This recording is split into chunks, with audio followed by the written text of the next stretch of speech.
Hi you guys, welcome to Season That Ish. Today we're going to be making some curried coconut and carrot soup. Now this is one of those recipes where it's so delicious that you forget that it's super healthy.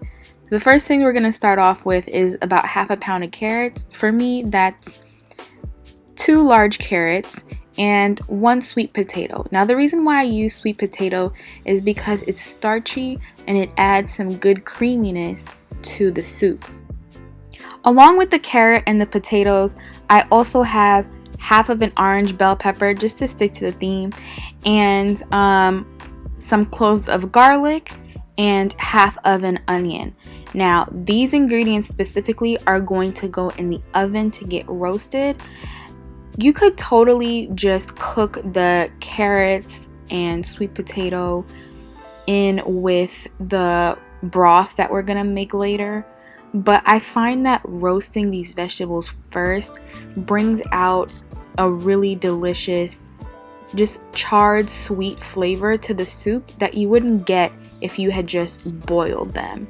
So here I am tossing the carrots, the peppers, the garlic, and the sweet potato along with just roughly chopped onions into my roasting pan, and then I'm going to toss it in some olive oil, put it in the oven at 450 degrees for about 25 minutes. I always say to keep an eye on your oven because everybody's oven is slightly different. I say around 25 minutes, but if you need 30 or 35, don't worry about it. I'm adding some thyme leaves on top just to add some extra flavor, and I popped it in the oven and we're getting ready to start our sauce. The first thing that you're gonna do is start off with some oil or butter, and I'm sauteing some onions as well. I know it's a little bit extra to roast half of an onion and saute the other half, so you don't really have to do this, but I like to just because it adds different elements to the soup. I'm adding grated ginger just to give it a little kick way in the background, but not enough for people to know that it's ginger. A little bit of habanero, and now I'm adding in my curry powder. I'm adding in a little bit of turmeric, some coriander, paprika, garlic powder, cumin, and I'm letting all of that toast and bring out all of the flavor before I go ahead and add in 1/3 of a can of coconut milk.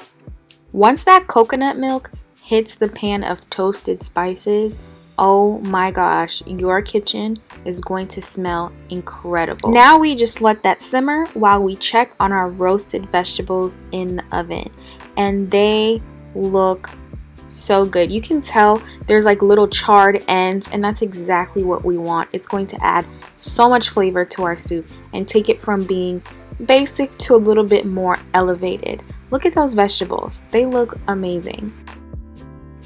Now here's the part where we turn all of this into soup. We're adding the sauce that we made with the curry powder and all of the spices into a blender, and I'm also adding our roasted vegetables, removing the stems from the thyme that we added in the oven. Now to help our soup out a little bit, I'm adding in 1.5 cups of vegetable broth.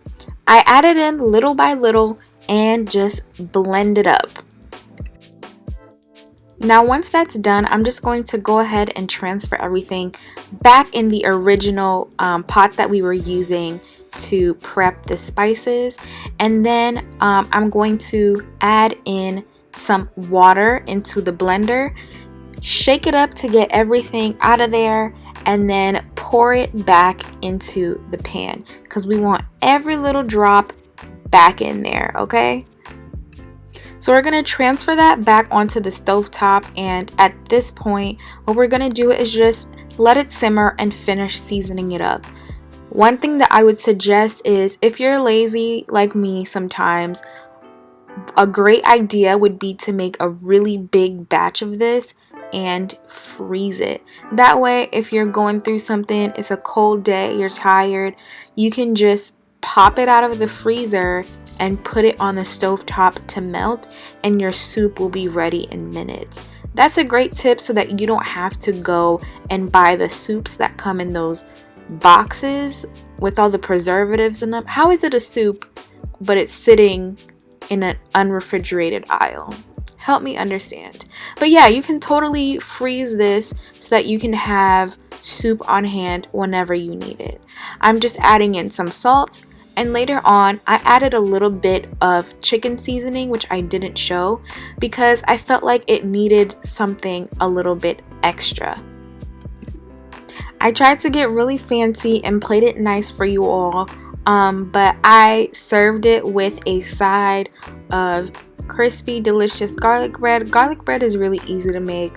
Butter, grated garlic, and some herbs.